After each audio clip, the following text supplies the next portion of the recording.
There are emotions buried inside you, so familiar you forgot to question them. They've shaped your choices, haunted your nights. And yet, you never even knew their blank names. But after this, you won't be able to ignore them again. Number 11. You've had moments that felt too calm. Not peaceful, suspiciously calm. Like life took a deep breath right before pulling the rug. You smile, you laugh. But your body? It's bracing. That's not anxiety. It's foreboding joy. The fear that happiness is a setup.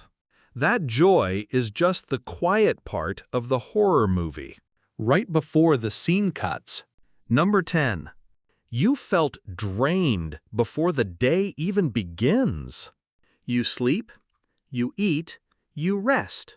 Still tired. Not in your bones, in your being. It's not laziness. It's emotional fatigue. The weight of constantly pretending you're okay. Of editing yourself for public consumption. And trust me, burnout doesn't always scream. Sometimes it just whispers, "Not again." Number 9. You've had moments of happiness, followed by a wave of sadness, so sharp it nearly knocks you over. And you wonder, why now? Because your brain doesn't trust joy. It remembers what joy once cost you. That's post-euphoria grief, a haunting reminder that even your light casts a shadow. Number 8.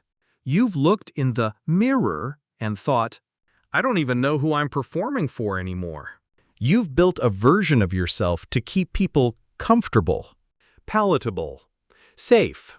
But behind that carefully curated smile is a version of you no one has ever met. That's identity dissonance. When who you are and who you act like don't even speak anymore. Number 7. You crack jokes when you're hurting. You make others laugh so they don't ask questions. You're not funny. You're terrified. That's deflection fatigue. Using sarcasm as armor. Because honesty feels like exposure. And someone once taught you that vulnerability isn't brave. It's dangerous.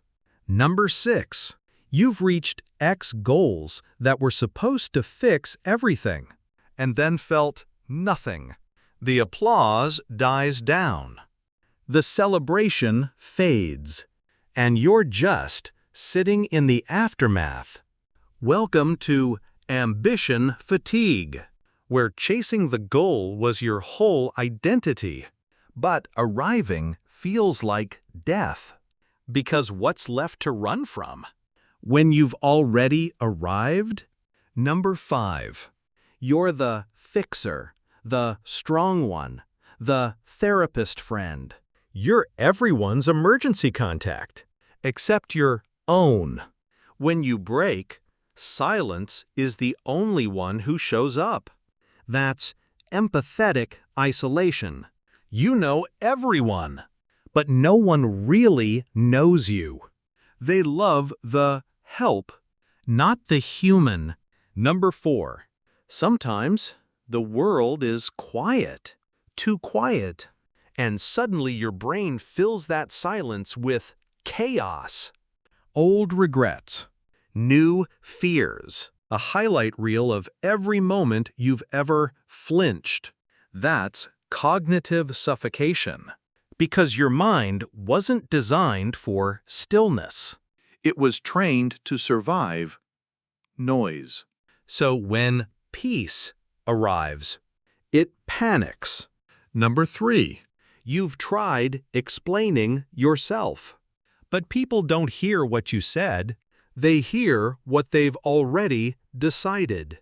So you start shrinking, softening, until you're barely there. That's psychological invisibility. You're not being ignored. You're being bleeped. Number 2, you want change, but every time the door opens, you freeze, you sabotage, you make excuses, because pain may be horrible, but it's familiar. That's trauma loyalty. Your suffering is a room with no windows, but at least you know where the walls are. Freedom? That's unpredictable. Number 1, there's an ache inside you that never got a name. It shows up at 2 a.m., when your smile's worn out, when the mask slips, when you hope someone might notice your silence. But no one does, so you shrink back into your role. Pretend nothing cracked. That's not healing. That's emotional limbo. When you're too hurt to speak, too numb to scream, and too used to pain to ask for peace. If even one of these felt too real, you're not as alone as you think. Subscribe before your mind convinces you to forget this ever happened.